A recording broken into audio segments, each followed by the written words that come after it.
Destroy the light and you destroy yourself. Dark cannot exist without knowledge of light. Nor light without dark.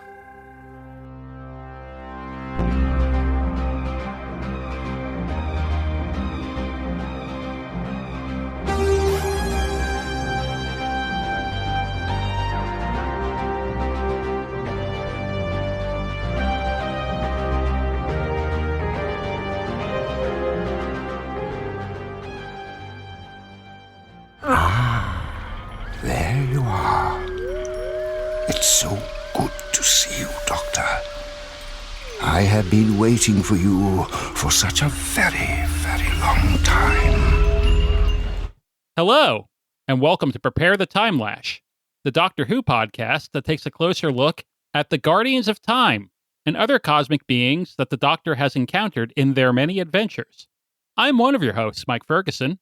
And I am your other host, Ken Hart. Mike, which Guardian stuff are we talking about today? Well, we decided not to fully let the Toymaker go just yet. We know we covered him in depth last month for the Giggle, and Patrick Harris was outstanding as the Toymaker, but there were other Toymaker appearances in related media that we thought might be worth discussing. Yes. Although, spoilers, Spoilers. not nearly as good as the Giggle. No, not nearly as good. But it's good to see how other creators have talked about or have portrayed the Toymaker. Right. And I do think very strongly that, in particular, one of the ones we're talking about, which will be the Nightmare Fair, the quote-unquote lost Toymaker story from the lost season 23 of the classic series with the Sixth Doctor. I think some of these did slightly influence the Giggle, and I'll emphasize slightly, but Okay. we can get into that. All right. But before we fully delve in, two housekeeping notes. And one we'll get into right away. One, again, spoilers, we'll get into at the end of this episode. To lead off, Ken and I are returning to Gallifrey One Woohoo. this February. As you hear this, that'll probably be in a week or so. So just to let you know, we're there, and Prepare the Timelash will honestly have a slightly bigger presence than we did last time when we were newbies. Ken will be part of one panel, and I will be part of another, both on the Saturday. Yep. I am going to be part of TARDIS Talks, talking about the Doctor's relationship with UNIT.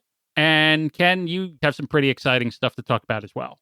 Yeah, they are doing a panel on the collaboration between Doctor Who and Magic the Gathering, the Magic the Gathering Commander sets that came out in October, which I worked on. And so there's going to be a panel, and I'm going to be on that panel. And it'll be fun. I think it won't just be about the decks themselves. I imagine that there should be some Doctor Who fans who know very little about Magic the Gathering. And I am very interested to hear your TARDIS talk too, Mike.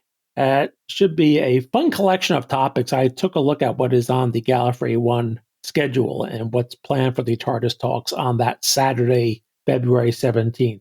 It'll be fun. I'm going to listen to all of them. Yeah, as will I. I mean, particularly my own, but I submitted my topic of choice, which again was the Doctor's relationship with UNIT over the years. I have to say I was pleasantly surprised to find out that I got accepted, and then I'm now currently in panic mode working on my PowerPoint slides. Oh my God. It's like, oh, I actually have to do work. So here we are. PowerPoint. Oh my God. Yeah. Yeah, I have to talk to the other people on the panel and see what exactly is planned for the Magic panel in terms of, do they need a video presentation? I don't think so, but yeah, I guess I'll find out, and so will anyone attending Gallifrey One in Los Angeles on the weekend of February 15th through the 18th. Yes, like I said, we will be there. We have ribbons. We don't bite. We will be happy to say hello. So if you spot either Ken or myself, please come up, say hello. We'd love to hear from you. We'd love to hear your thoughts on the podcast. And quite honestly, we will be posting pictures and things on our Instagram, our X account, whatever. We will be reporting back. I don't think we're going to do another bonus episode like we did last year. This is not exactly like new to us now, but we'll see. Yeah. Could happen. Yeah, we were just raw newbies Wide-eyed. at Galley One last year. Wide-eyed and bushy-tailed. I know it. Now we're actually talking to people, and we're going to be more than just mere passive observers. Yeah, I know. God, we're at the big time. Here we go. But that's in a few weeks. In the meantime, we are here to talk about the Toymaker, and this month we had said we were talking about a BBC Past Adventures novel called Divided Loyalties. We will be getting to that. However, we also decided to incorporate in The Nightmare Fair, which, again, was going to be the lead-off story originally for Colin Baker's second season, season 23, to the point of things were being commissioned. They had actor contracts. Michael Gow, they had gotten to return as a Toymaker, which is wild. And they were building sets. They had a script. I mean, this was pretty far along before they pulled the plug on it. Yeah. We kind of covered this slightly in our Doctor in Distress episode. And I look back at our list. This was way back in episode 8 from August of 2020, where we talked about the 18-month gap during Colin Baker's time. And yeah, this was going to be one of the stories along with the Mission to Magnus and a couple of others. But this was the one that was furthest along in terms of development. Right. The original script was written by former producer Graham Williams, who we've talked about extensively during our Leela season and the beginning of this season when we were talking about Key to Time season. He was the producer. They had brought him in to write the script. And again, we talked a little about this in Doctor in Distress. The original season 23, if you thought season 22 was bring back all the old monsters, season 23 was doubling down on that. Yeah. And that was pretty much the direction Eric Sayward and Jonathan Turner wanted to go. They wanted to bring back the Toymaker. I mean, infamously to the point of Revelation of the Daleks ends with that line of, "Fine, I'll bring you back to..."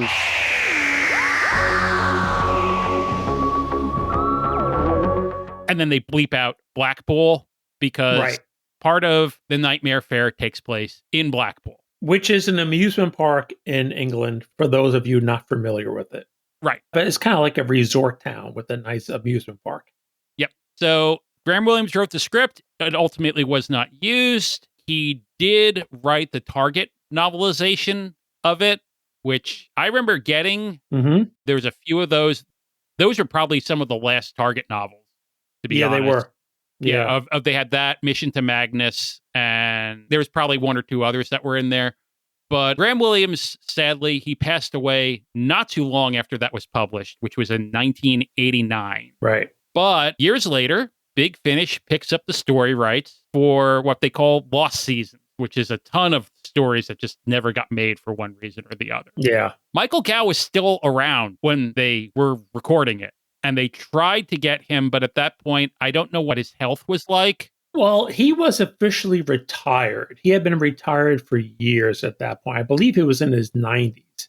Okay. And around this same time, we're talking like this was 2009. Around the same time, he had done a couple of things for Tim Burton. He had done a voice in Corpse Bride, and he had a small part in, might have been Charlie and the Chocolate Factory. Right. I mean, he was Alfred in all those Tim Burton Batman movies. Exactly. So he did these other parts, A, as a favor for Tim Burton, and B, they were short. Right. They didn't require much. But aside from that, he considered himself to be retired. So Big Finish tries to get him. He politely declined. So David Bailey plays the Toymaker in the audio, which is the version of the Nightmare Fair we're going to be discussing today. Yep. David Bailey was Dask in Robots of Death.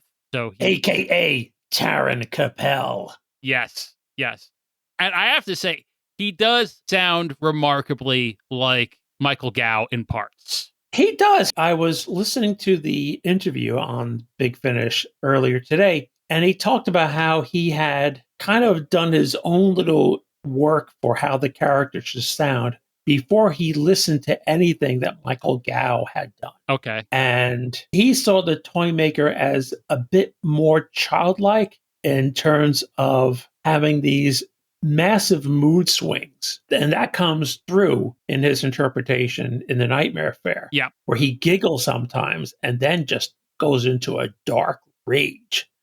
But there are plenty of moments where he pulls in that Michael Gow intonation and cadence that was in the original Celestial Toymaker story with the first Doctor. Yeah. Hearing that, I didn't actually hear that interview, but that actually fits exactly with what I heard and thought. Yeah. He's Michael Gow at times, and other times he's just flying off the handle. Yeah. I think that was, for this story, fairly effective. Yeah. Oh, I thought he was quite good.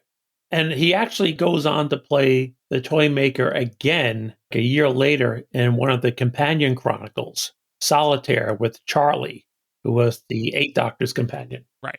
So overall, Ken, what did you think of the audio story from Big Finish of The Nightmare Fair? Well, Mike, okay. And this is something to the credit of all the people who worked on it, that they mention what is kind of an issue when they were, whenever they would do these stories that were retelling or bringing to life stories from the 1980s.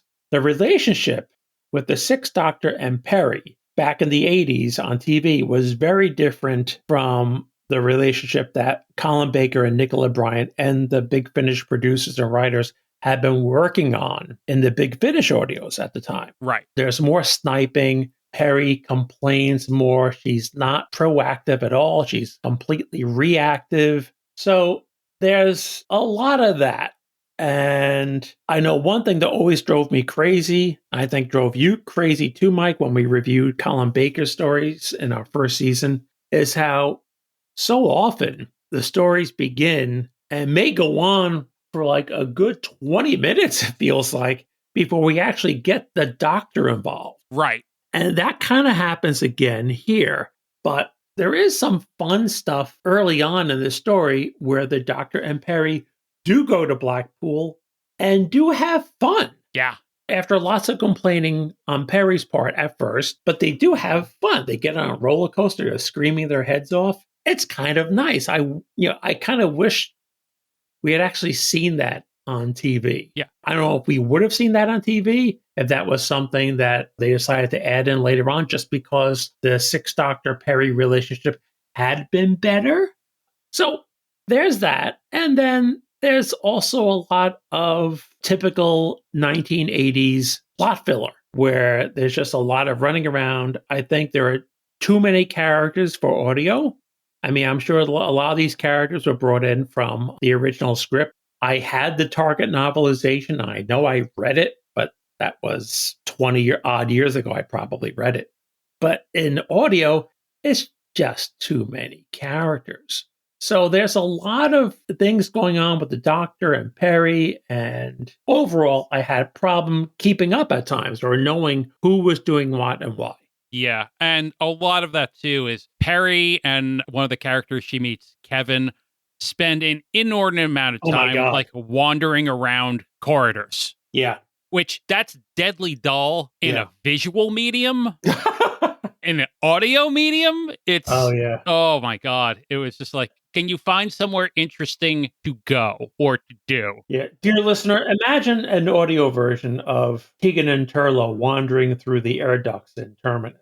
Oh, God. That's how I was picturing this. It's like, why? Yeah, that's kind of why. And yes, okay, fine. And I understand they're trying to be more or less faithful to the TV script, but I think you could have made a few more allowances for the audio medium at this point. Yeah, I'll add two things to that. One, the moment, and if I actually, maybe at Gallifrey One, I can find this out, but that roller coaster ride, it's a small thing, and yes, it keeps the Doctor and Perry from getting into the action of the main story. Right. But the roller coaster ride, to me, I was genuinely wondering if that was an add-in, or not, or a more recent ad. Because, as you said, the story opens, they're in Blackpool, and the doctor is actually going for once. See, Perry, I took you somewhere fun. This is going to be fun. And it's not Nicola Bryant's fault, but Perry, the character, just starts whining. Yeah. And I was going, oh my God, are we back to this? This is going to stink. If I have to listen to Perry whining. Listeners, you probably know this from previous stories. I've said this about Perry. I've said this about Tegan. Why are you here? Yeah. A lot of the televised stories they're in the back of my head, I'm like, you don't like anything. Why are you here? And then that's a disservice to both characters. Yeah. So when they finally get to the roller coaster and Perry's screaming her head off, but having a great time, and the doctor even has like a nice line about, I've sailed through the cosmos. I've danced along the edges of black holes. This was more fun. Yeah. And it's a simple roller coaster. And they're having fun and laughing together.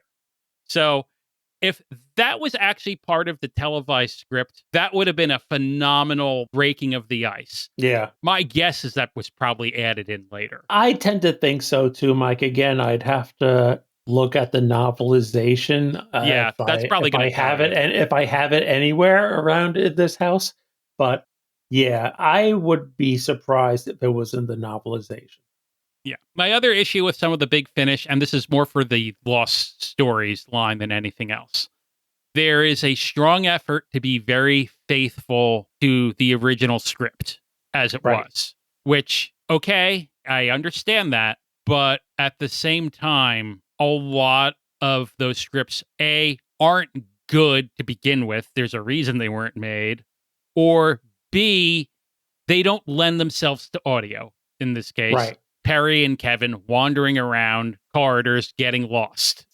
It's not interesting. And when you have that going on for 10, 15 minutes as an audio listen, I confess, something interesting might have happened there and I zoned out because I was just going, when is this going to end? This is taking forever and nothing is happening. Yeah, another thing too, I think that doesn't work well in audio is games. I mean, it doesn't matter if it's a board game, as in the original Celestial Toymaker story, or in this case, a kind of 1980s Space Invaders type video game with the Sixth Doctor. It's hard to make that interesting on audio. I mean, can you imagine a chess or checkers game done in audio? Yeah. It's hard to pull off. And granted, I mean, I don't know what else you could have done. The only thing that occurred to me is if they had changed it up so that it was more like a quiz show type game. Like there's a really good Sixth Doctor Perry story, one of the earlier Big Finish releases called Ish. Okay. Which gets a lot into language. Like the climax of the story involves the Doctor and Perry playing off each other, trading slang terms in England versus their counterparts in America. Okay. Like elevator, lift, that kind of thing. Truck, lorry, that sort of thing. And it becomes like they make full use of the audio medium to have a very interesting story. And I think this is kind of a thing where you bite off maybe more than you can chew in talking about trying to portray a game in audio. Yeah. It also doesn't help, as you said, it's very much the feel of that first full Colin Baker season where they take forever to get involved in the action. And then we have a lot of running around. And then the end where it's basically the Sixth Doctor playing Galaga, as far as I can tell. That man is playing Galaga. Thought we wouldn't notice, but we did. It's not interesting. It's a lot of beep, boop, and Colin Baker doing his best to be like, oh, the controls are make a hard right, like trying to describe it. And it just wraps up super quick. And then it's over. And as you said, I was thinking more like a word game might have been good. Yeah, exactly. Something that lends itself to audio. Yeah, or like trade synonyms. Like maybe they go back and forth and you have to keep naming synonyms and whoever can't loses. I don't know, something along those lines. Something that just would be more verbal. Something that the listener can kind of participate in. Well, there is one interesting bit, though, where, and again, this is kind of getting back to what you just said about the climax.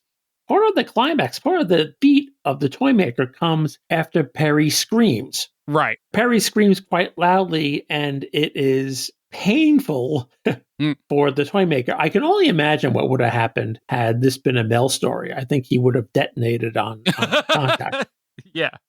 But you don't understand what is it about the scream that is upsetting the Toymaker. And then we get exposition from the doctor afterwards, in which he explains to Perry and to us, the audience, what really just happened. And I'm like, really?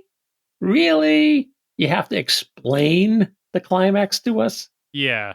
It's not the best story that you and I have talked about on this podcast, Mike.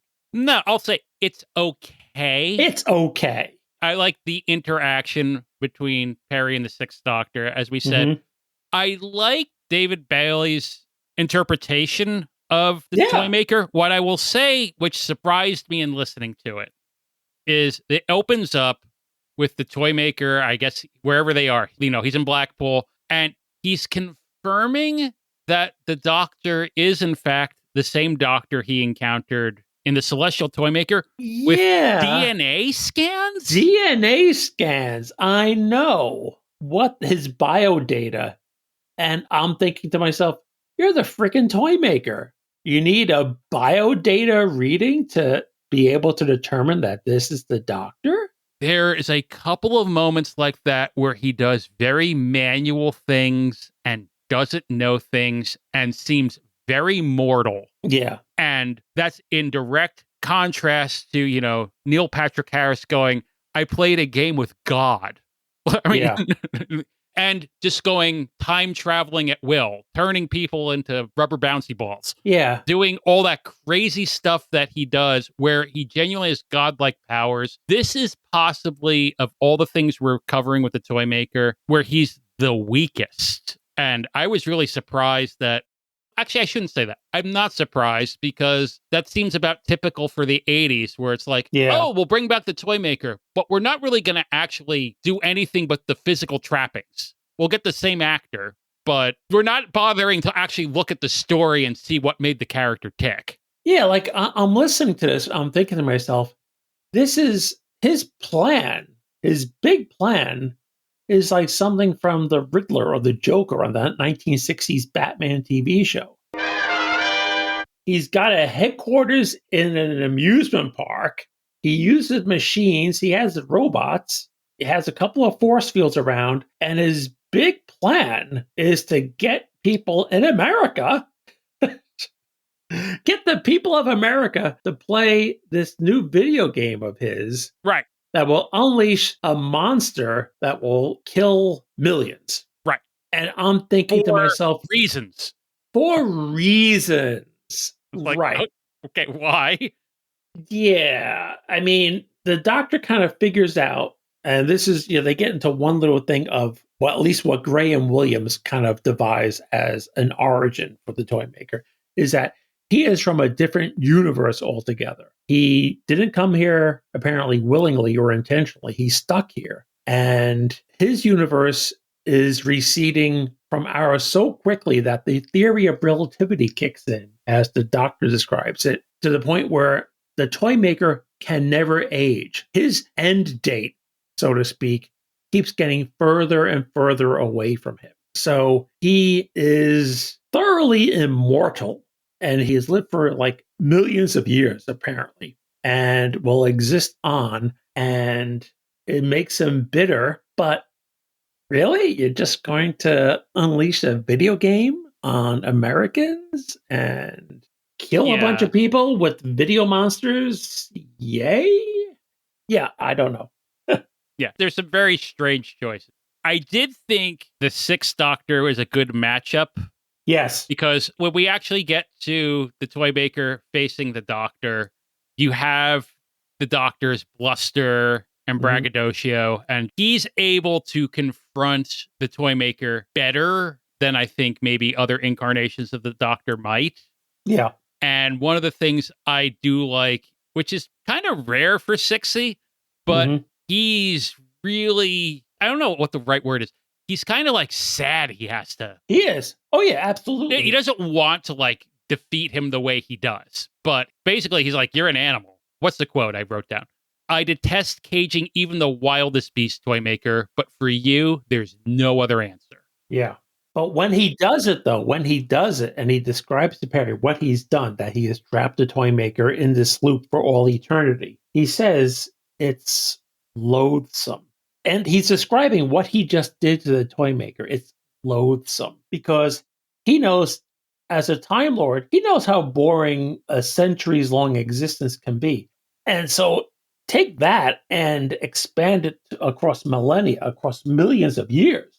And so he's sympathetic. But to your point, yeah, I think one reason the Sixth Doctor seems to be a better foil for the Toymaker is he's not really pushing against the idea of playing. He gives some lip service to the idea of, oh, I'm not going to play your games until I see Perry is safe and all this stuff. Right. But the Sixth Doctor actually kind of likes the challenge. His bluster, his sense of being a hero and taking on evil, this appeals to him. The idea of going mano a mano in a game against the Toymaker. Well, the Sixth Doctor's ego is such that, compared to other incarnations, I think if he hears the words, I triple dog dare you, he's the one who goes, oh, it's on. Yeah. He's not backing down from that. Where you have, I'm not saying no other Doctor would, others clearly would, but I think there's other incarnations that just go, that's bait. Yeah. I'm not getting baited in. And the Sixth Doctor would know he is being baited, but at the same time, he's still going to do it. Yeah. So I think that's the big difference. Now, did you feel that regarding Perry, were there any moments where Perry kind of broke out of her 1980s mode? The only one, and it's kind of minor, was so she's wandering around these corridors with quote unquote Kevin, who's this person who he's looking for his brother. He's looking for his brother who was playing the video games and got lost and all this other stuff. At a certain point, she figures out that, again, quote unquote, Kevin is actually a servant of the Toymaker. It's not the real Kevin. Right. And she susses it out fairly well. Yeah. So it's a clever moment by her. But to your point, most of the time, I counted at least 3 what is it doctors. Yeah. And again, I don't know how much of this is original script and how much of this, I do know someone, I'm blanking on the name, but this script was quote unquote punched up. Okay. Somebody did review it and tried, and I think there was just that whole thing of, we want to keep it faithful to what Graham Williams wrote and what you would have seen on TV to adding in new things. So I don't know if that was a new one, but that was pretty good. I liked Perry in this, but this was pretty much classic Perry. This is not. Yeah, I agree. There was one part that stuck out to me. Okay. And I kind of liked it. And again, this is not something I don't think we ever would have seen on TV in the 1980s. Towards the end of the episode, when the Doctor is talking about this loop he has the Toymaker trapped in, it's Perry who says, well, we can't just leave him in forever in Blackpool in an amusement park. And she's the one who suggests, hey, why don't we use the TARDIS's trans-dimensional stabilizer? Oh, right. To bring it on board the TARDIS. And I thought that was perfect for her to say, because Perry's been around long enough. She recognizes androids in this story early on because she's seen androids. And she's been with the Doctor long enough to know what a trans-dimensional stabilizer is and what it does. So if you're trying to take a time loop and move it from one location to another, how about the trans-dimensional stabilizer? And this was just her idea. This was not the Doctor encouraging it. This was Perry. Right. And the Doctor is all for it. Yeah. This is not the Doctor poo-pooing Perry and then pretty much doing exactly what she said or just being dismissive. No, he's actually like, no, that's a great idea. Yeah. Yes. Oh, one more thing I want to mention too, a little side note. When the Toymaker is speaking to the Doctor about the playfulness of humans and how he understands part of the reason that the Doctor is so fascinated by Earth people, he mentions the Christmas truce. Oh, right. of 1914 and World War I, where the two sides stopped shooting at each other and played games. And that struck me as funny because, well, we know many years later, they will show that in Twice Upon a Time. Twice Upon a Time with the two doctors, the 12th and the 1st. Yeah. It's funny how that kind of thing works out. Yeah. I think that's kind of all I have to say about Nightmare Fair, Mike. Yeah. I mean, listeners, again, it's okay. Yeah, it's okay. I didn't mind listening to it. I was entertained by it. It's not something I would be actively seeking out to probably listen to again. Yeah, it's totally fine to listen to while you're driving somewhere or whatever. Just have it on the background. Some fun things pop up. Some interesting things pop up. David Bailey is terrific as the Toymaker. So, yes, feel free to check it out. It is available on the Big Finish website. Yeah. So that takes us to, we're going to leave Big Finish for the moment. And I think it's probably worth talking a little bit overall about the Virgin novels and the BBC novels, because we're going to get to a BBC past adventures novel called Divided Loyalties, which was written by Gary Russell. Mm-hmm. It is, in theory, it's a Fifth Doctor novel with Adric, Nyssa, and Tegan. It's set between The Visitation and Black Orchid. Right. Toymaker is the clear villain in this. There is an extremely long cameo with the First Doctor, which we'll get Hard to call it a cameo since it's it's literally Act 2 of the 3 acts. Exactly, yes. It's a third of the book. Act 2 is a very long flashback to the Doctor's early days at the Academy. Yeah. And I'll just say, so I remember picking up, again, we talked about this a little bit in our Wilderness Years episode, but the novels, I think it's important to keep in mind, in particular, like one like this one, which came out in 1999. And I actually remember buying it at Borders Books. I was 25. Good days. Good days, Borders. Yep. I really liked this novel when I originally read it, but I think you have to keep these things in mind. One, we're in the Wilderness Years, and I think this even affects like people like RTD and Stephen Moffat and Chris Chibnall when they were producers. So the TV movie tanked. There's no getting around that. The Paul McGann movie tanked. And after that tanked, I remember some friends of mine and I, who were all Doctor Who fans, were like, well, that's it. Yeah. Because we're like, oh, the Paul McGann movie came out. This is the comeback. Yep. And it failed. Yeah. And it's like, who's going to be dumb enough to do it a second time? So at the time, you have to understand the novels and early Big Finish. I think Big Finish had started like 98, I want to say. Yeah. People were regarding that as, this is Doctor Who. This is what we're going to get from now on. That's right. There was no expectation. That's right. Of the series coming back. So what a lot of writers did, and I want to say the author of this one, Gary Russell, led the pack on it. There was this thought of, well, there were two thoughts. One was make it more adult and edgy, which I liked when I was 25. I'm 50 now. Yeah. So I don't care for that. But I mean, you had a lot of like the Seventh Doctor Virgin novels, like Transit. Oh. You had companions who had sex lives. They were cursing. And the problem was, it was, in my mind now, this is 50-year-old Mike speaking, it was done for the sake of being edgy. It was not done in the service of making a good story. It was always like, tee-hee-hee, we can do this. Well, yeah, no, that's exactly right, because you're not confined to TV censors and you have a little more freedom to do things.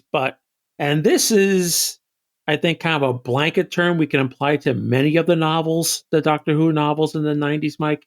Just because you can do something doesn't mean you should do that thing. Right. They had all this freedom to do all these things, and clearly no one on the editorial staff was, if anything, I think they were encouraged. And they were not going for an 11-year-old reading a book. They were assuming these were all adults reading books. So that's, I will say, problem one, as you said, mostly because, again, it's edgy for edginess' sake, and there's rarely plot reason why you're doing it, where you go, oh, you would have to make an adult story in order to tell this. Yeah. The second problem, which, again, is like Gary Russell really, I remember the other one he did, Scales of Injustice was another one like this. Okay. There was a concerted effort by a lot of the writers at the time to, if there's any continuity gap, close it. Yep. If there's any possible way to connect something to something else, connect it. Yep. And again, you don't have to do this. You don't have to, no. Right. We mentioned, I was thinking of this for the Giggle, when they mentioned freaking Mavic Chen. It's an aside. Yeah. If you're watching this and you're going, who is Mavic Chen? The implication is it's some foe of the Doctor who he faced a long time ago. Yeah. And that's it. You don't necessarily need to know, oh, he name dropped the dude from Dalek's Master Plan. But that works for me. When you start tying all this stuff together, and I realize, yes, ultimately I'll be grateful to this book because it gave us the theme for our season. So kudos to the book. But it has a lot of, I would say, good ideas. But even the good ideas strike me much the way as The Timeless Child struck me. Yeah. The overall concepts are interesting. Yeah. I found for this book. Yeah, they are. They are. Yeah, much like The Timeless Child. The fact that when you just throw out this premise, the Hartnell Doctor was not the first one, and he had incarnations before then, and the Doctor isn't even aware of them. Right. Just say that. Yeah. That's interesting. Yeah. It's like, oh, wow. The Doctor may not even be from Gallifrey. Oh, that's interesting. Sure. The Doctor is the one who's responsible for regeneration, and and you start getting into all the details, and the Master's going to explain everything, and the execution is where that's always been my problem with The Timeless Child. The idea is fine. How it was pulled off was subpar. I'll just say that. Yeah. And I kept thinking of that while I was making my way through this book. There's a bunch of good ideas. There's also a bunch of ideas that are really dubious, but whatever. But there's a bunch of good ideas in here, and it all gets lost in, one, the structure of the book is just weird. Yeah. And two, the execution. Some of it just made me cringe. Yeah. To your point, we know from the Celestial Toymaker that the Doctor and the Toymaker have met before. Right. So Gary Russell decided, okay, I like to describe that first meeting between the Doctor and the Toymaker. And while I think another writer might devote, say, a couple of pages to that, where the Doctor's relating the story to someone else about how we first met the Toymaker and how that went, we get a solid third of the book devoted to that. Yeah. To me, it's either one of two things. Either it's a few pages or that's the book. Yes. Yes. It's the first Doctor, not a third of a book. And now the Virgin novels, and we talked about this in our Doctor in Distress episode, the Virgin novels, they introduced a lot of good concepts, a lot of intriguing concepts, and a lot of them were feeding off the weird hints that were made during the Seventh Doctor's time on TV. Right. About how the Seventh Doctor may have been more than just a Time Lord, that he may have origins going back to the dawn of Time Lord civilization. And I think that's even something that Chris Chibnall had in the back of his head when he was coming up with things like The Timeless Child. You're connecting the Doctor to, say, Omega and Rassilon. Right. Having the Doctor be a contemporary of theirs. So they were talking about, in terms of describing how that might have been possible in the books, we get these things about how the Doctor had a different personality. He was possessed at one point, and that's how he could have dual memories of Rassilon's time and his current time. And then, as you and I talked about, Mike, in that other episode, there was Longbarrow. Right. Which was the next to last of the Virgin novels. It's the last Seventh Doctor one. Yes. Yeah. Because they did one with McGann. Correct. That was the final Virgin novel. So it was the last of the Seventh Doctor stories. It takes place right before the TV movie. They even set up the TV movie at the end of Longbarrow. And it introduces this whole thing about the Doctor's family, Gallifrey hierarchy, Gallifrey families.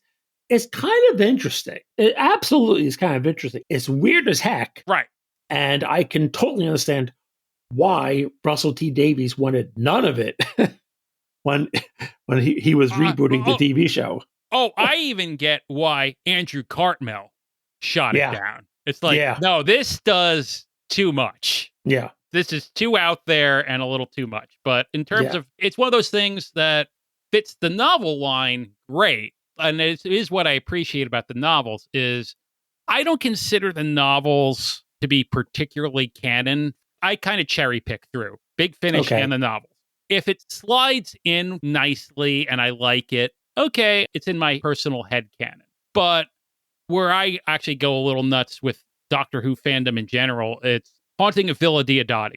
Perfect example. Yeah. Okay, sure. Oh, no, that can't happen because how does that explain how the Eighth Doctor met Mary Shelley in a Big Finish in it? Yeah. Oh, come on. No. I know. If you see it on TV, it's canon. I don't care. Right. All this other stuff is nice and enjoyable, but to say it is literally all has the same weight is a little ridiculous to me just because it can't. Yeah. How many hundreds, if not thousands, of Big Finish adventures are there now? It's staggering. Yeah. You cannot keep track of that and expect at the current moment Russell T Davies to go, oh, I can't do that story because clearly in 2017, Big Finish did blah, blah, blah. Yeah. So getting back to something we were talking about a couple of minutes ago is at the time these books came out, Mike, for us Doctor Who fans, this was it. Yeah. There was no other Doctor Who. So I know a lot of times when I was reading the book, and I know other fans, other friends of mine who are also reading the novels, we did take this as canon because there would be nothing else. There was not going to be any more TV episodes. This was it. Big Finish, different story because after the first few years of Big Finish, there was a TV show again. So you could kind of pick and choose.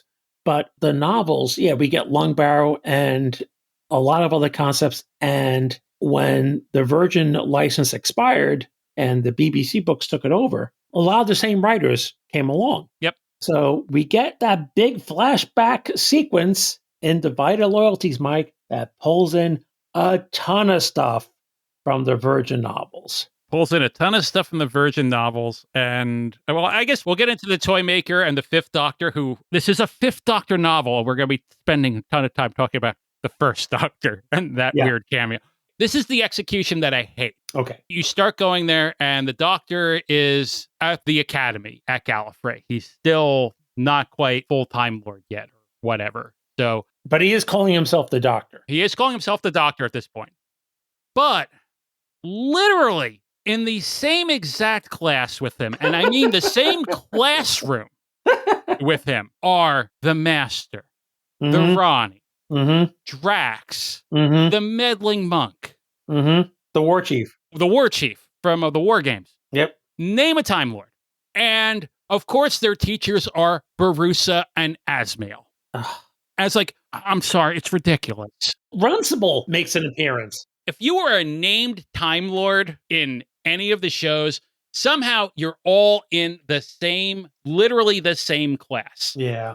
At which I'm like, Time Lords live hundreds of years. Yeah. And it's one of those ones, I think Gary Russell was trying to tie all these things together, and it might have been interesting. He's really doing this to set up this one Time Lord we haven't met before. Right. Who is going to be important to the story.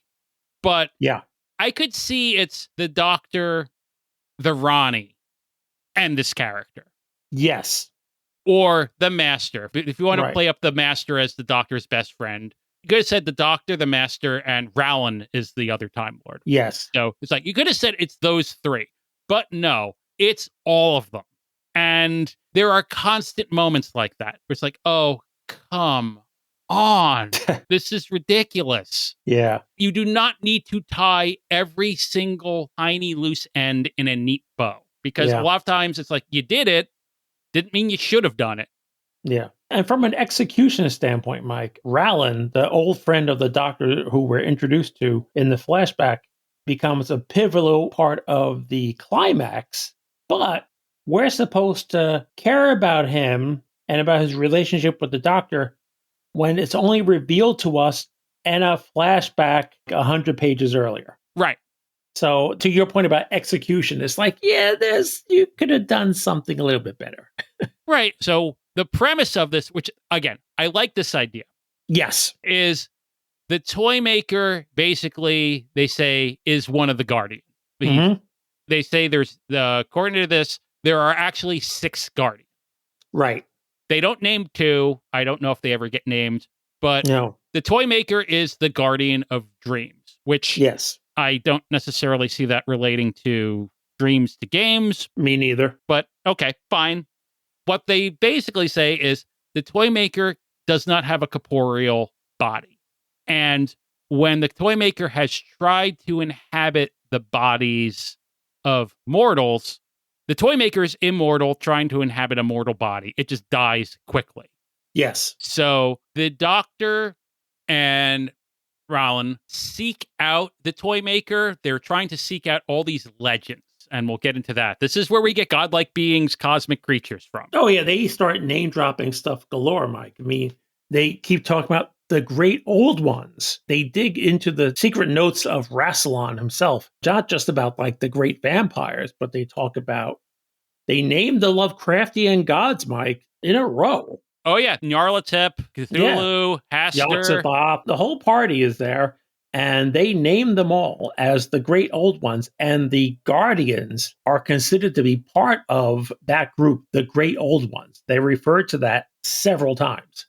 Yep. So when the Doctor and his friend actually encounter the Toymaker takes over Rowland's body. Mm-hmm. And is like, oh, this body is effectively immortal with regeneration, and it's a Time Lord. Right. So This is a much better body than what I've been used to getting. Oh, yeah. This will last me centuries as opposed to these, like quickie ones that burn up after a little while. Right.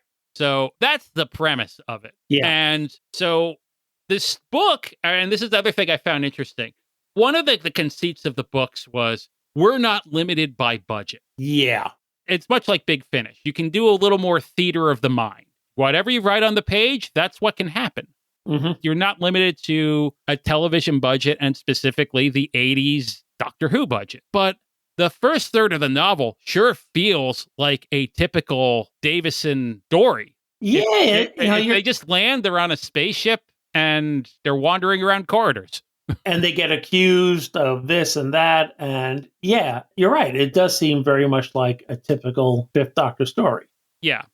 So I will say, though, that it goes beyond that. Like one thing that drove me crazy, maybe not drove me crazy, but irritated me, is the way this foursome is depicted. Like, we know, Tegan can be shrill. Adric can be whiny. Nyssa can be haughty. Yeah. This can be haughty. The Doctor can be, tetchy. And this is taking those qualities and turned up to 11. I mean, they're caricatures in this. Yes, I couldn't have said it better. They are caricatures of the way they appear in those first few stories of the Davison era. And it's annoying. It gets a little bit better later on, but the first act, the way they're portrayed, put me off. I was surprised because, again, I had a vague memory of liking this novel. And during part 1, I'm like, I hope this gets better. Yeah. And it does. But the Fifth Doctor is a jerk to Tegan. There's no way around that. Yeah. He has some line like, anyone complimented you lately, Tegan? And she goes, no. And he's like, I wonder why. Yeah. Whoa. That wouldn't even, again, as you said, he could be snarky with her on the televised stories, not like that. Yeah. Like you said, turned up to 11.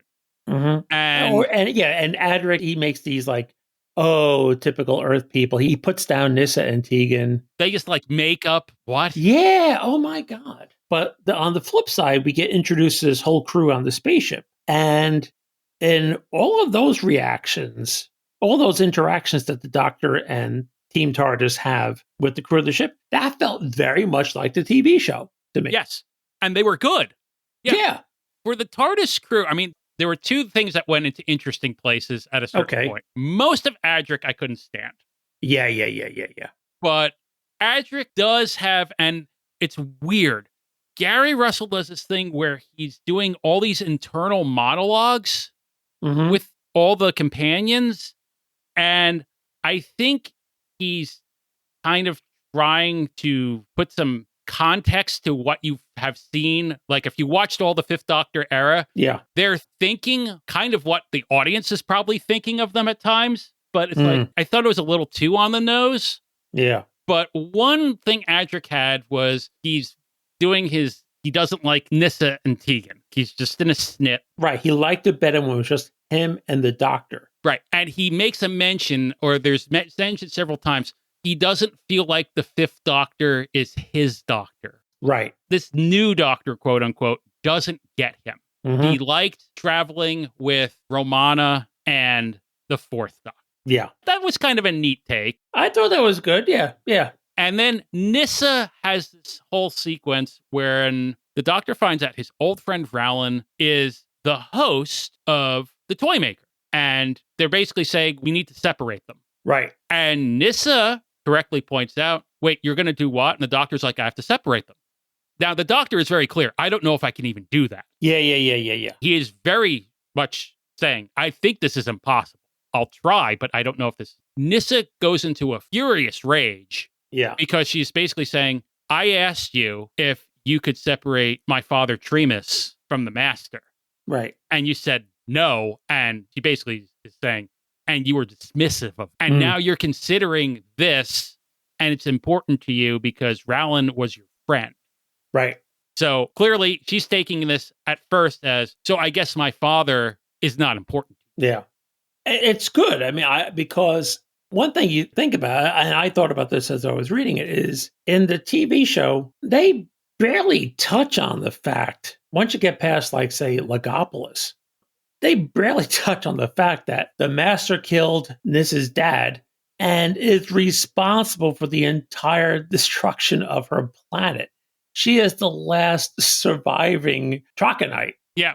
And it's never really brought up again in the series. Barely, maybe just a mention or two, but when she leaves in Terminus. But there's nothing. And what is going through her head? Yeah, we know she's like scientific and logical and such, but hey, lady, your entire planet was wiped out. I mean, your father was turned into your worst enemy. Yeah. Good Lord, what is going through your head right now? Yeah. If anything is screaming for like a RTD revisit, we were talking about the giggle and healing. My God. Somebody needs to find Nyssa and give her a hug. I mean, yeah. it's kind of bad. So I did like that. And in the story, right, some of this is mind games by the Toymaker trying to manipulate the Doctor's companions into turning against him. And it mostly works against Adric. Nyssa is a little more resistant to it, and Tegan's very resistant to it because it's Tegan. I mean, right. Tegan's very strong-willed. Yeah, I will say one of the things I found funny, and if you figured it out, Ken, please tell me. Okay. They make this big deal of they have this person, the Observer. Oh, yeah. And the Observer is going, Tegan is the one who is important. And I hit the end of the novel. I was like, why was Tegan important again? Because she didn't seem to have any more insight or influence than anyone else in this story. So I don't know why she was the one being summoned to this planet, which the planet is basically a dream. Right. It doesn't really exist. Spoilers. Yep. Spoilers, but yeah. Spoilers for a book that you probably won't be able to find anywhere, and that came out like... Yeah, I found it at Gallifrey One last year. So yeah, and it's very expensive on eBay now, I think. Yeah, I was able to get it at a decent price, but... Yeah. Let's get into the Toymaker in this one. Okay. Because, again, not really the Toymaker. I'll be honest with you. When I started reading this book, I almost immediately thought to myself, I'm not going to like this novel. Because in his very first scene, the Toymaker cheats. Yes, thank you. Yeah. That drove me nuts because having just seen the Giggle, for God's sakes, where the rules of the game are holy, they're sacred to the Toymaker. Right. And so in the opening bit, the opening scene with him, the Toymaker cheats. He changes, he's playing cards with somebody, and he changes the guy's cards in his hand. The guy has 3 aces in a full house. Ugh. And then he knows the odds of that he's going to win. And then he asks the Toymaker to show his cards, and the Toymaker shows 4 of a kind, and they're aces. Yeah. And one of the things that killed me about that is it's poker. Yeah. You could have done 4 of a kind with kings. Yeah. You could have given him a ridiculous hand and just given the Toymaker just a better hand. Yeah. And when he puts his cards down, they're not the same cards that he had in his hand. No, a he's split got like second an 8 earlier. of clubs. Oh, terrible. Yeah. Nothing. Yeah. Yeah, nothing. So he cheats. The Toymaker cheats. He changed the cards in the guy's hand. And then, so the Toymaker wins, and then he makes this guy his slave. Yeah. It's like, what the hell? Yeah, and again, we've talked about this in the Nightmare Fair. This was the same thing. It's like, okay, why are we all here? Because the Toymaker wants revenge against the Doctor, something. It's Yeah. There's not a clear reason for him to be there, quite honestly. I mean, if anything, what you find out is the Toymaker doesn't even really want the Doctor there, or sort of. He does want the rematch. Yeah. But the Observer is really kind of like the Watcher from Legopolis, and it's Rowland who is the body who did this to summon the Doctor to save him. Yeah. And it's like, I mean, okay, it's sure. like, because it does go back and forth a bit in terms of the Toymaker's motivation for having the Doctor. Like, he says he wants to beat the Doctor. He says he wants the Doctor to be his slave or his plaything for millennia. But then he also says, towards the end, he wants the Doctor to be a replacement for Rowland because Rowland's body is fading. And so the Toymaker wants the Doctor to stay so he can put his persona in the Doctor's body and continue to exist for another few thousand years.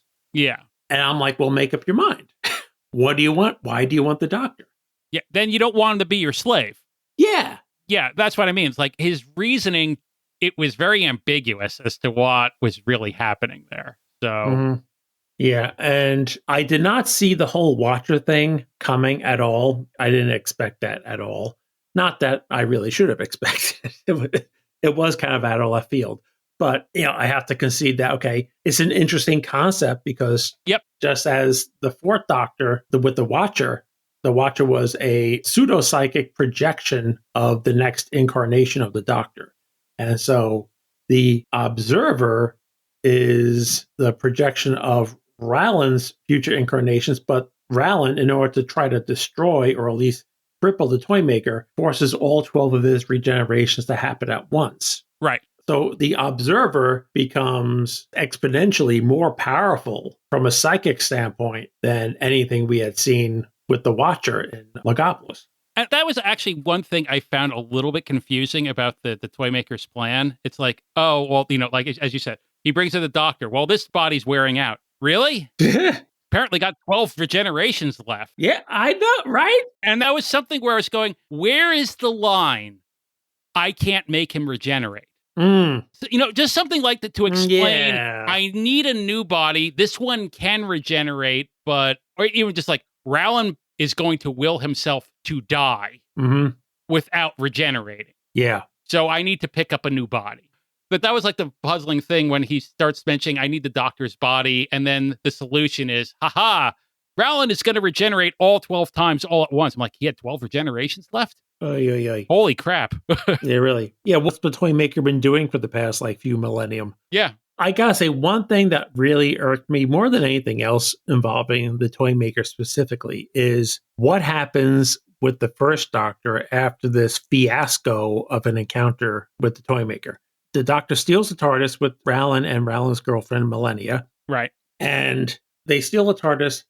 They break all the rules. They basically come across the Toymaker, who was unaware, really, of the Time Lord's existence. Right. Until he encounters them. So, good job, Doctor. And Rowland is lost. Rowland is essentially dead. Millennia, essentially dead. The Doctor comes back to Gallifrey, and he's an undergraduate. He's kicked out of the academy, punished to 500 years in the Records and Traffic Control Department. He is excoriated by the president, by Barusa, by everybody you could possibly imagine. He's responsible for the deaths of 2 other young Time Lords. And I'm thinking, how is any of this compatible with how we see the Doctor treated later on in TV when he does return to Gallifrey? I mean, it sounds like this is like one of the worst crimes that's ever been committed on Gallifrey. One of the most terrible things to happen. I would think the Doctor would be a pariah for eternity at that point. I would think that, and I would think things like the war games would have been like that trial. That would have been like, we're not exiling you to Earth. We have a prison cell here, buddy. Oh my God, exactly. With your name on it. People died. And Yeah. this promising young Time Lord is lost forever. It just struck me as, and to be clear, the middle third of this, all this stuff on Gallifrey is just to set up the Toymaker has a Time Lord's body. Yes, exactly. And this is the convoluted, out of character way you chose to do it. Yeah. I don't have a problem with the idea of the Toymaker has somebody else's body. That's actually kind of interesting. Yes. In order to be in this universe, he needs to inhabit somebody else's body. Fine. Totally fine. Totally fine. Yeah. And it just struck me as it works backwards. You wanted to do all this stuff with the Doctor and the Master and the War Chief all together in the Academy, and you backed into it. How can I work this into the novel? Oh, we'll make the Toymaker take over one of the bodies of one of these Time Lords. Yeah. Not the other way where, okay, I'm writing this story. How do I get there? And it has a lot of neat concepts. Again, I did kind of like reading them, even though I was rolling my eyes at half of them. Yeah, I was going to say the same thing. I mean, like, am I sorry I read this? Am I sorry I bought it? No, not at all. When it works, and there are plenty of scenes where it works, especially with the crew of the space station. Yes, that's the best part. Yeah, it works. But all the stuff with the Toymaker and his thug of a henchman, Stefan, yeah, I didn't need any of that.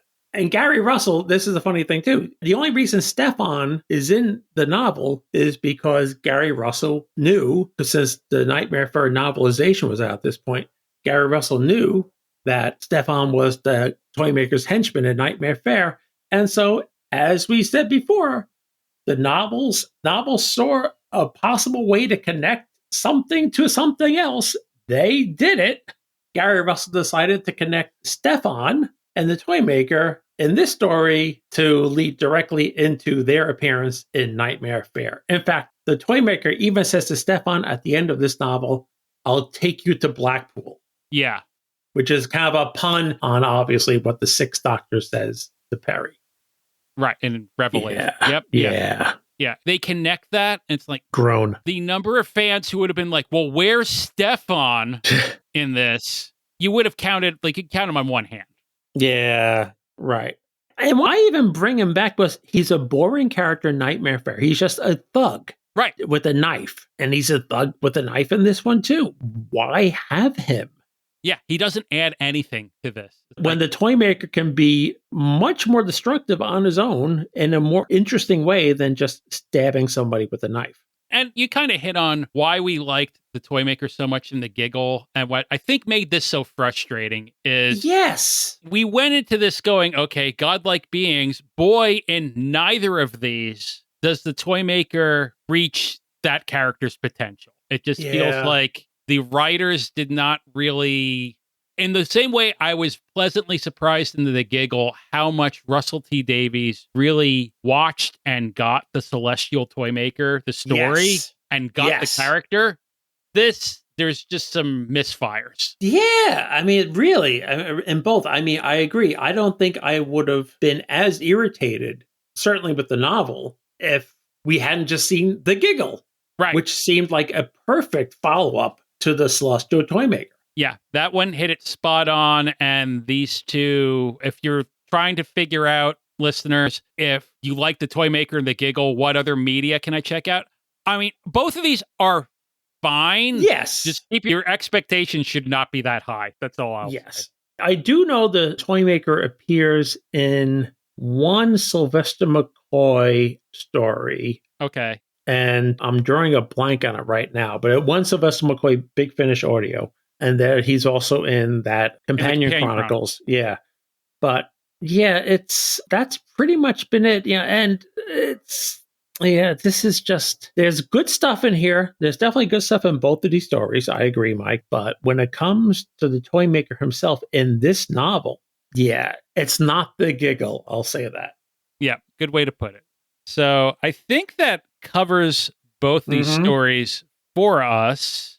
We have one episode left of this season. Yes.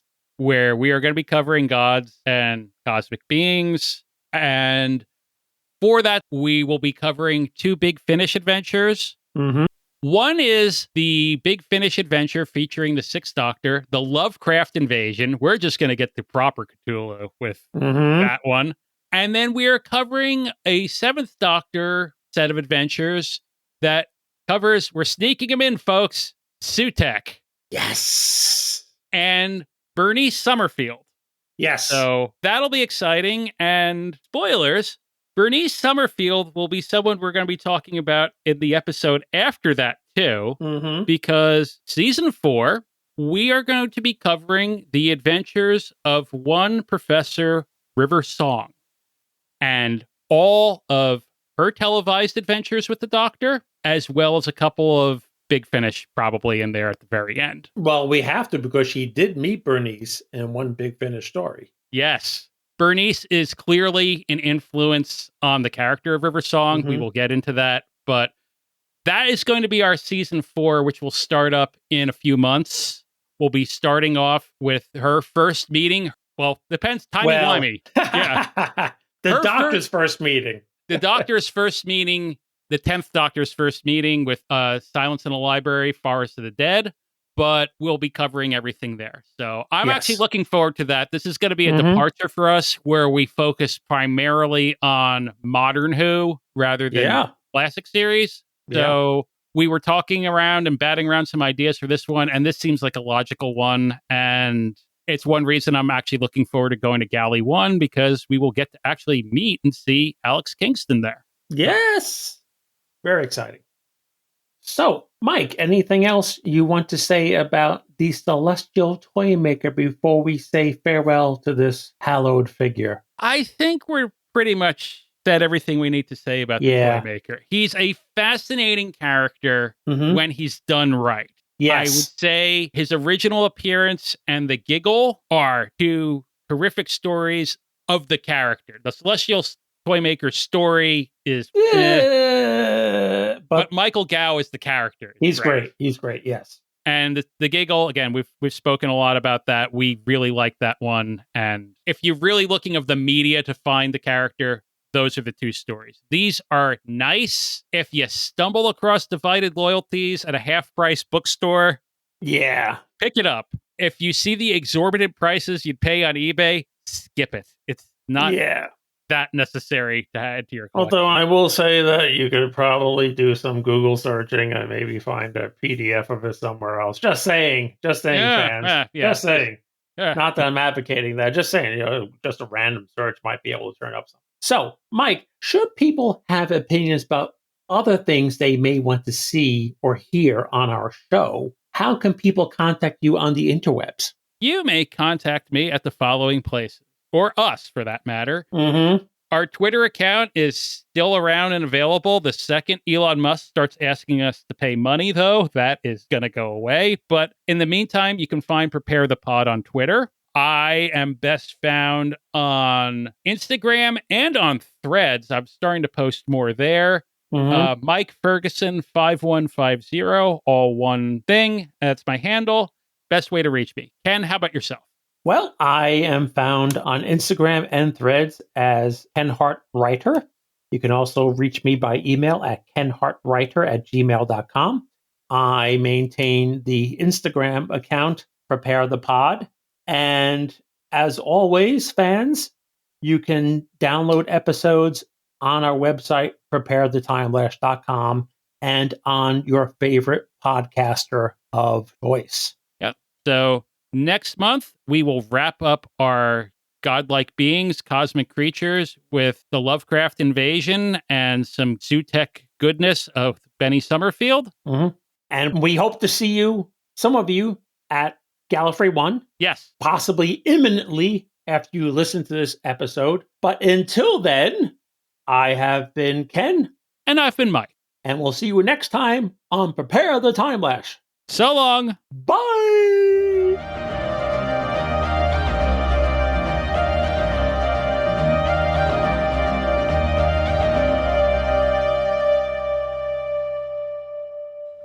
Well, bless my soul. So you've done it again, Doctor.